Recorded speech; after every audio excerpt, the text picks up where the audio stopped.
Legislation. Mitchell. Thank you, Mr Speaker. I rise on behalf of New Zealand First to take a call on the second reading of the Gambling Amendment Bill number 3.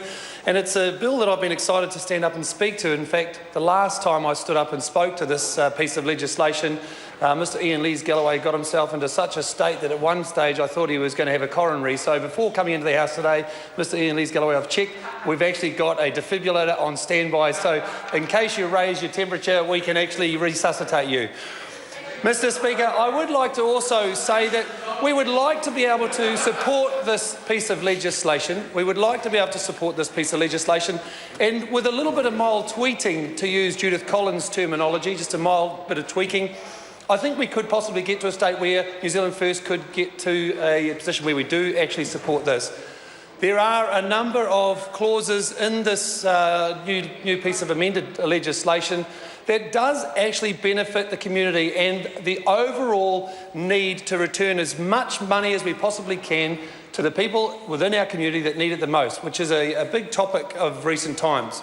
In fact, at question time today, Mr Speaker, we spoke about the volunteer and the rural fire brigades that are out there accessing some of this money that is gained by Class 4 gambling to use to buy those defibrillators, which Ian Lee-Galloway's, I hope, will not have to use today.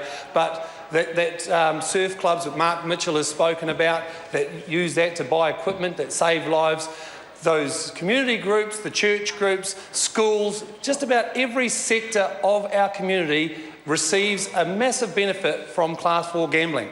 The New Zealand First is not standing up here condoning Class 4 gambling. We're not out there saying that, goodness me, you should take up gambling. It's a fantastic pastime.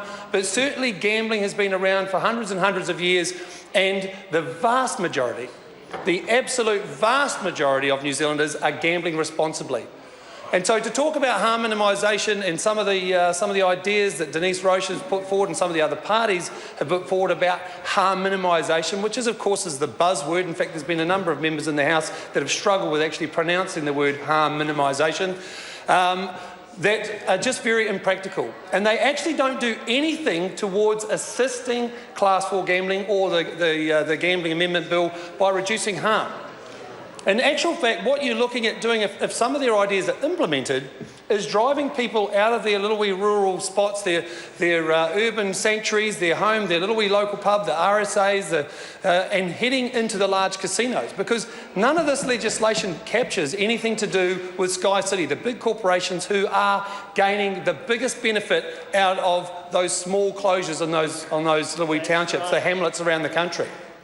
And if we talk about harm minimisation, we look at the 27,000 gaming machines that have been reduced over the last 10 years down to under 17,000 gaming machines. And as a course of 13,000 odd licensed premises around the country, that's around 13 machines per venue if you averaged it out.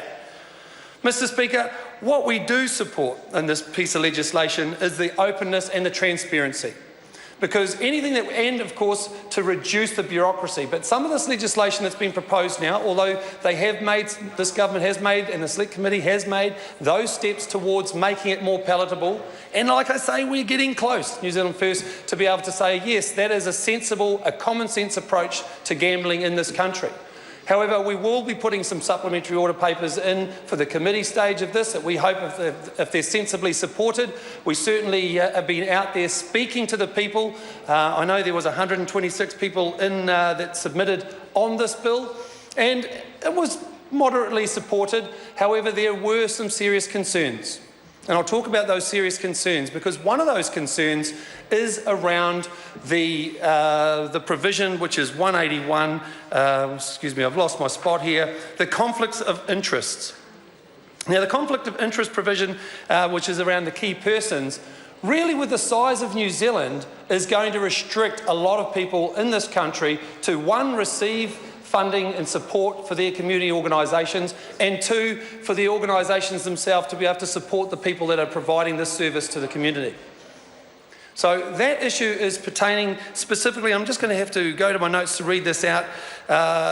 So the proposed amendments to section 118 of the Gambling Amendment Bill will make it a criminal offence for gaming societies for key persons to A, purchase a meal or drink from any of the 1,300 bars and restaurants that host gaming machines, offer or accept a ticket to any event, Stay at a hotel chain if the hotel chain has gaming machines at one of its hotels. Have a game of 10-pin bowling if the 10-pin bowling venue has gaming machines. Purchase an Anzac Poppy, for goodness sake, from an RSA if the RSA has a gaming machine. Place any form of bet with the TAB, with the New Zealand Racing Board, if it has gaming machines at some of its venues, and purchase a bottle of wine in an area that is controlled by a licensing trust. Now, this piece of legislation, and it makes it a criminal offence, not only encapsulates those people within that bill, but also the people serving it. So now it's a criminal offence for an innocent staff member at one of those venues buying or supplying that person with a poppy or giving them a beer, makes them criminally liable. And that is a serious piece of legislation. With the size of this country being 4.5 million odd people, and the 6 degrees of separation, which doesn't actually work in New Zealand, it's more like 2 degrees of separation in New Zealand because you don't have to go far down the road to find somebody that knows somebody else in the country. It's pretty much going to implicate and involve people in illegal activity inadvertently. And that is not the intended part of this bill. We know that. But unless this part is tightened up even more than what they have with the adjustments that they've made, we can't support this bill. The other part that we support is the commission-based payments, and we've heard from a number of members. In fact, Mark Mitchell says that this will actually reduce the red tape. I actually support that idea, that paying a commission base on payments at 16% makes sense. But when I hear other members in the House, and we did hear the other day from Adrian Raui that they want that commission payment capped, that doesn't make sense. To me, to cap something with increased turnover comes increased costs to run the establishment. Now, if we talked about wear and tear on the facilities, for example, Mr. Speaker, I see that there's a little bit of a perplexed look that I thought maybe you don't understand where those increased costs will come, but there will be increased costs, more staff will be required. So as the costs go up, so should, well, that cap should stay, the 16% should stay where it is, but it shouldn't be capped because there is more costs involved with it. This piece of legislation is not about creating wealth for those venue operators, but it's making it to a point where it's actually viable enough to maintain and sustain it. When I look at the gambling around this country that brings in $300 million into our communities, our schools, our sports clubs, our agreements, I see that we need to make sure that we look after it. And notwithstanding some of the fears and concerns that the House is having around problem gamblers, look, we need to be doing more to assist them. At the moment, they make up 0.03%. It is minor, but I'm not saying we discount them. I'm just saying that there is far more good that's coming out of this piece of legislation. Thank you, Mr. Speaker. Mr. Speaker, actual, reasonable and necessary costs of conducting gambling at 16% for a commission-based payment makes sense to not cap that. And if you talked about 9 machines, which is a reasonable amount of machines for a new venue opening up, and we talked at about $5,000 of turnover within that gaming lounge, at 16% that is going to give you a return of around $800. Now, under the current standings, it works out to be about $100 per machine. So in actual fact, the vast majority of licensed venues around this country, under this proposed legislation, without the 16% cap, but the 16% as a commission-based payment, will actually take a drop in turnover. This is not about making money. This is about a sensible approach for long-term sustainability of gaming in New Zealand. And it wasn't that long ago, and Mr. Speaker, I can go back to the 1990s, where there was discussions in this House with regards to the future of gambling in New Zealand, and it was centred around the model that was happening in Australia and the deregulation of gaming machines over there. Now, it's fair to say the taxes went up over there, but their system works. In fact, huge amounts of money was invested in New Zealand by Australian companies and by some Australian government organisations because they thought New Zealand was going to go down that track, and we haven't.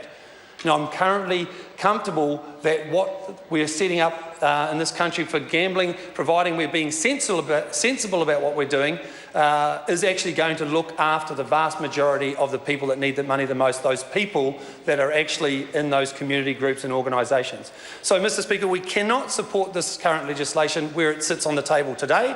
I'm hoping when we get to the committee stage we'll have a good, robust discussion about what we can implement and change, and perhaps I might need to get around and socialise some of those ideas with our people people across the bench there, because if we can get a little bit more sense out of them, then we may be able to support this in the future. Thank you, Mr. Speaker. We cannot support it as it stands.